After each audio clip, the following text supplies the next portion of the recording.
যে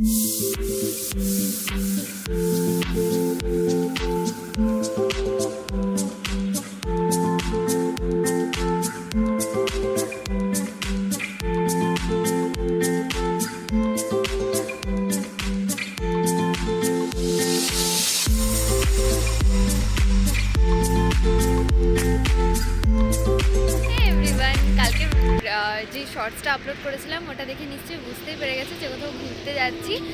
হ্যাঁ, suddenly plan হয়েছে, মানে না প্ল্যান হচ্ছিল বেশ কিছুদিন থেকে, কোথাও একটা যাবো, বাট কোথায় যাব কবে যাব কোনো প্ল্যান ছিল না। হঠাৎ করে সোমবারে ডিসাইড করলাম যে না, যাবোই, 20 তারিখে বেরোবো, কারণ 24th বার্থডে, তো বার্থডে ট্রিপ হয়ে যাবে। তো বাসের টিকিট কোনো রকমভাবে ম্যানেজ করেছি, ট্রেনে পাওয়া মানে সম্ভবই না, তৎকালেও কাটা হয়নি, তো বাসেই বেরিয়ে গেছি। এবার এখন আমরা এই মুহূর্তে আছি হচ্ছে মালদা পার করে এসে গাজল জায়গাটার নাম, তো এখানে বাস দাঁড়িয়েছে, রাত্রি 12:30 মতো বাসছে। এখানে খাওয়ার জন্য, ডিনারের জন্য দাঁড়িয়েছিল বাস, তো খাওয়া দাওয়া করলাম। এবার যাই হোক, চলো ব্লগটা স্টার্ট করি, আর এবার পরপর অনেকগুলোই ব্লগ দেখতে পাবে আশা করছি। তো চলো যাওয়া যাক, কালকে সকালে আবার কথা হবে।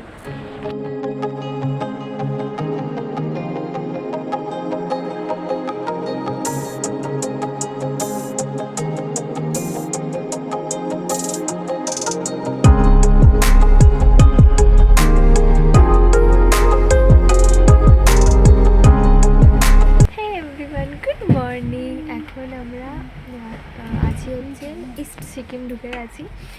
আমরা গ্যাংটকে নেমেছিলাম অ্যারাউন্ড 5:30, সঙ্গে সঙ্গে বাস পেয়ে গেছি। ও এখানে জানলাটা খোলার জন্য যুদ্ধ করে যাচ্ছে। তো যাই হোক, এখানে ব্রেকফাস্টের জন্য বাস দাঁড়িয়েছে। আমাদের ব্রেকফাস্ট করার মতো কিছু নেই, চায়ের দোকানে খুঁজলাম আশেপাশে, বাট কোথাও পেলাম না। তো সোজা গ্যাংটকে গিয়ে খাওয়া দাওয়া করবো। যাই হোক, জানি না কখন পৌঁছাবো। Hello everyone, hello everyone. তো চলো আজকে দিনটা স্টার্ট করি, আশা করি আজকের ব্লগটা দেখতে তোমাদের ভালো লাগবে। রূপক বাসে বসে আছে, আমি এলাম নিচে, চায়ের দোকান একটা মনে হলো আছে, তো চা নিতে এসছি ওর জন্য।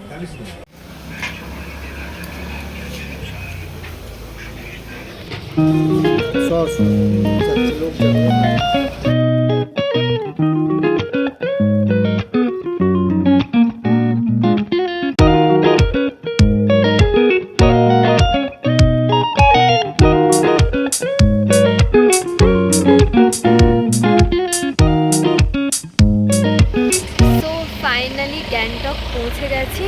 এখানে বাসটা নামালো, আমাদের বাস স্টপ মেবি এটা। তো এখান থেকে হোটেলের লোকেশনটা একবার দেখে নিচ্ছি, তারপর ট্যাক্সি নিয়ে হোটেলের জন্য বেরিয়ে যাব। যেহেতু এত সাডেনলি প্ল্যান ছিল, তো হোটেল আমরা খুঁজে খুঁজে, মানে বহু কষ্টে একটা খুঁজে পেয়েছি, তাও ইউটিউব দেখে, অনেক ভিডিও দেখে একটা পেয়েছিলাম, যেটার নাম ছিল হোটেল বেন সম্ভবত। তো আমরা ওটাতেই ফোন করে বুকিং করেছিলাম, বাট যখন অ্যাডভান্স করার পর ওরা স্লিপটা পাঠালো, তখন দেখছি অন্য হোটেলের নাম। এবার একটু ডাউট আছে যে হোটেলটা গিয়ে কীরকম হবে না হবে। তো যাই হোক, এখন আমরা বুঝতে পারছি না এখান থেকে কীভাবে যাওয়াটা সুবিধা হবে, তাই জন্য হোটেলেই ফোন করছি রূপক, ওখানে ফোন করে জেনে নিই, দিয়ে তারপর বেরোবো।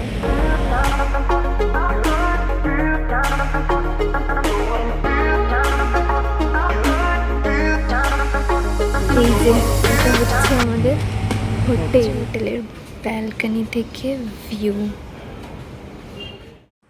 ব্যাপারটা হচ্ছে আমরা ব্যালকনিতে বসে আছি, এখন অবধি রুম পাইনি। 12টার সময় একটা রুম, না 12টার সময় চেকিং টাইম, এখন আধ ঘন্টা বাকি, মানে 12টার সময় চেকিং করতে হবে। তো যাই হোক, আমরা ব্যালকনিতে বসে আছি, আর এই যে এখানে চা দিয়ে গেছে, চাটা খাবো এবার।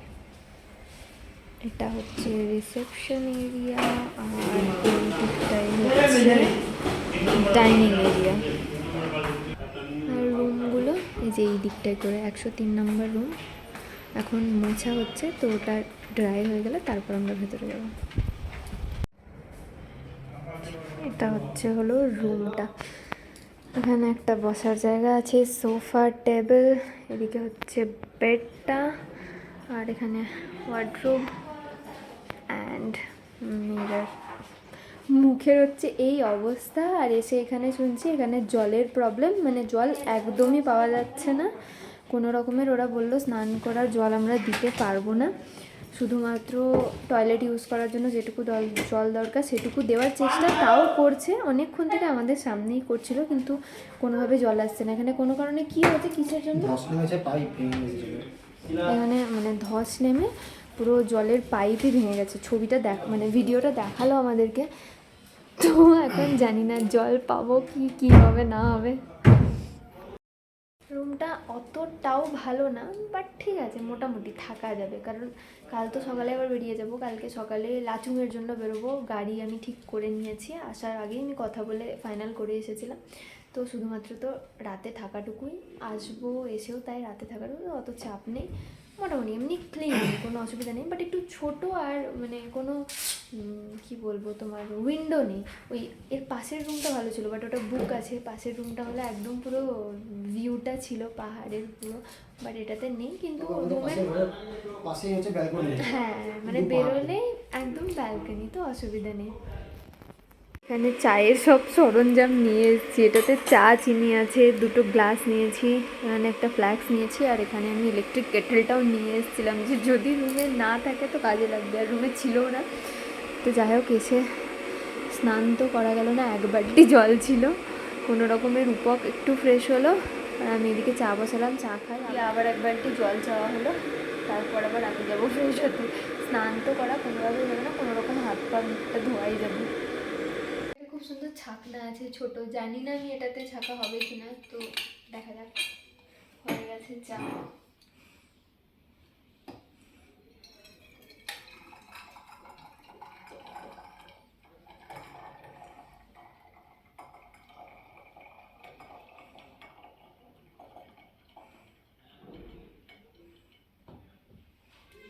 বেশ অনেকটাই চা হয়ে গেছে, দুবার খাওয়া হয়ে যাবে। ভালোই ছাকা হয়েছে রে। চা পাতা কোনটুকুনি দিয়েছিলি? আরে আমি তো চামচটা ভিজে ছিল, তাই জন্য বুঝতে পারিনি যে কতটা চা পাতা লাগবে। দেখি এইটুকুনি চা পাতা? আরে না পাগল, ওইটুকু চা পাতা নেই, এই দেখ অনেকটা চা পাতা দিয়েছি। ওইটুকু আমি কি কোনোদিন চা করিনি নাকি, এমন ওভার অ্যাক্টিং করছিস তুই। আমার চিনি দিয়া, তো চিনি ছাড়া।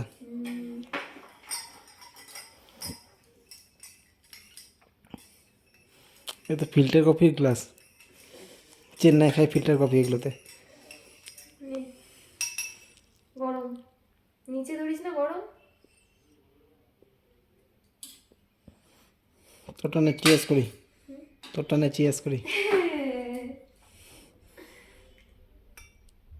যেটুকু জল ছিল কোনো রকম ভাবে হাত মুখটা ধুয়ে ফ্রেশ হলাম, এবার যাবো লাঞ্চ করতে। সকাল থেকে খালি দু কাপ চা খাওয়া হয়েছে, আর কিছু খাওয়া হয়নি। জল ছাড়া কোনো মানে কাজ কেমন হবে বলো। এখানে এসেছি, এখানে এই পাতাতে খেতে দিয়েছে, বলছে সরি স্যার থালা দিতে পারবো না, কারণ ধোয়ার জন্য জল নেই। এত কষ্ট, যারা জল মানে দিচ্ছে এখানে, হয়তো এসে এক জার করে হোক বা যেভাবে দিয়েছে, তারা ফোন সুইচ অফ করে দিয়েছে, ফোনই ধরছে না, মানে কঠিন সমস্যায় পড়লাম। খাবার চলে এসেছে, ভাত আছে, একটা সবজি আছে, মাছ আছে, আর ডাল আছে, আচারও আছে, আরও আছে এখানে একটা পকোড়াও আছে, এই যে আবার স্যালাডও দিয়ে গেল এসে। লাঞ্চ করে চলে এলাম, আর সিরিয়াসলি মারাত্মক লাঞ্চ করেছি, ভাবতে পারিনি যে এত টেস্টি খাবার হবে। প্রত্যেকটা রান্না খুবই সুন্দর ছিল, হেভি খেয়ে নিয়েছি। এবার একটু ঘুমাবো, তারপর বিকেল উঠে ভাবা যাবে কি করব না করব। এত ঘুমিয়েছি মানে আমরা মনে করেছি এত ঘুমিয়েছি, উঠে দেখলাম 4:45 বাজছে, খুব বেশি বাজেনি, ঘুম ছাড়ছিলই না। বাট একটু বেরোবো, আশেপাশে জলের প্রবলেম যেটা আছে সেটা নিয়ে একটু খোঁজ খবর নেব, অন্য কোনো হোটেলে যদি জল সেরমভাবে অ্যাভেলেবেল থাকে তাহলে হোটেলটাও চেঞ্জ করবো ভেবেছি। তো উঠে যে চা বানাচ্ছি, বানু লেসের প্যাকেট দিয়েছিল একটা, লেসটা খাবো চা দিয়ে, দিয়ে তারপর বেরোবো। ওখানে একজন এখনও বসে বসে ঘুমাচ্ছে।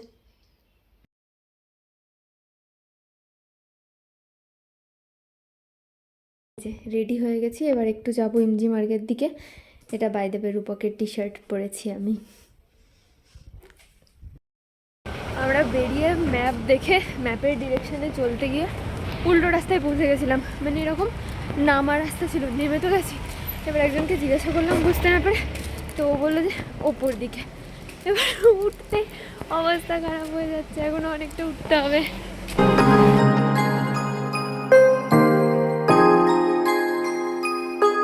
মোমো নিয়েছি এখানে, এটা হচ্ছে 10 পিস আছে 70 টাকায়। খেয়ে দেখা যাক কেমন। তুই খা আগে দেখি।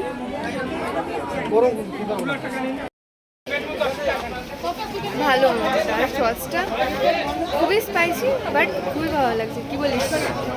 কি বলিস? মোমোটা খেয়ে এত ঝাল লেগে গেছে কি এর আগে একটা চ্যালেঞ্জ করলাম।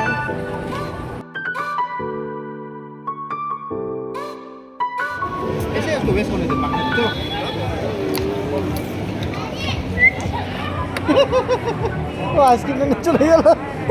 বাচ্চাটা এত কিউট, আমি আমার ফেসটা দেখাতেই পারলাম না, টু মাচ কিউট। মোটামুটি গোটা মার্কেটটাই আমরা এ মাথা ও মাথা ঘুরে নিয়েছি, আর হাঁপিয়েও গেছি। দিয়ে যে এক কাপ চা নিয়ে বসেছি, এবার চাটা খাবো, একটু বসবো, দিয়ে তারপর হোটেলের দিকে বৃষ্টি পড়ছে, বৃষ্টি পড়ছে, বৃষ্টি পড়ছে। হ্যাঁ, এ বাবা, ছাতা চাঁদা হোটেলে।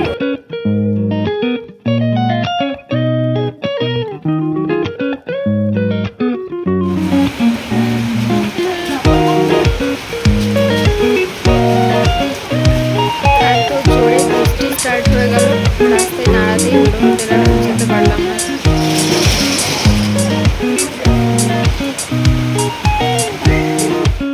ফাইনালি হোটেল পৌঁছালাম, ভিজেই গেছি হালকা হালকা। এই যে দেখে বুঝতে পারছো জোরে বৃষ্টি হচ্ছে। এবার মনে হচ্ছে ওয়েদার এরকমই থাকবে কালকে। জানি না কালকে বেরোনোর পর কি হবে না কি ঘুরতে পারবো, মানে ওয়েদারটা এতই খারাপ হয়ে গেল। ভীষণ বিদ্যুৎ চমকাচ্ছে, মেঘ ডাকছে জোরে জোরে। দেখা যাক এখন সকালের পর। এবার কালকে যাওয়ার জন্য, কালকে লাচুং যাবো বলেছিলাম বোধহয় আগে, তো ওখানে একটা নাইট স্টের ব্যাপার আছে। তো ওখানে যাওয়ার জন্য কিছু প্যাকিং করতে হবে, বাকি লাগে যেখানেই রেখে যাব, তো সেগুলোই এখন করে নেব। কি পরিমাণে হাওয়া দিচ্ছে দেখো, বিশাল হাওয়া দিচ্ছে। বাইরেটা দাঁড়াও দেখাচ্ছি, পুরোই অন্ধকার, কিছু দেখা যাবে না মেবি, কীভাবে ঝড় উঠেছে।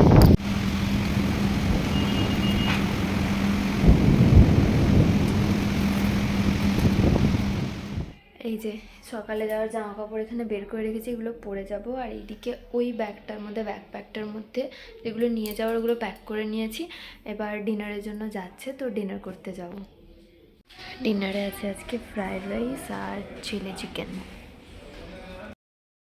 হোটেলটার খাবার দাবার সত্যি এত সুন্দর না, মানে কি বলবো, জল নেই, প্রবলেম হচ্ছে, সব কিছু ঠিক আছে, বাট তবুও মানে খাবারটা যে খাচ্ছি, মানে হোটেলে এত সুন্দর খাবার, মানে খুবই খুবই টেস্টি আর একদম পরিষ্কার পরিচ্ছন্ন। সত্যি খেয়ে পুরো একদম তৃপ্তি আসছে। দারুণ ডিনার ছিল। তো যাই হোক, আজকের ব্লগটা এত দূর অবধি রাখছি। কিছু যদি ভালো লেগে থাকে do like, comment, share and subscribe to team team. আবার নেক্সট ব্লগে দেখা হবে কালকেই। টাটা।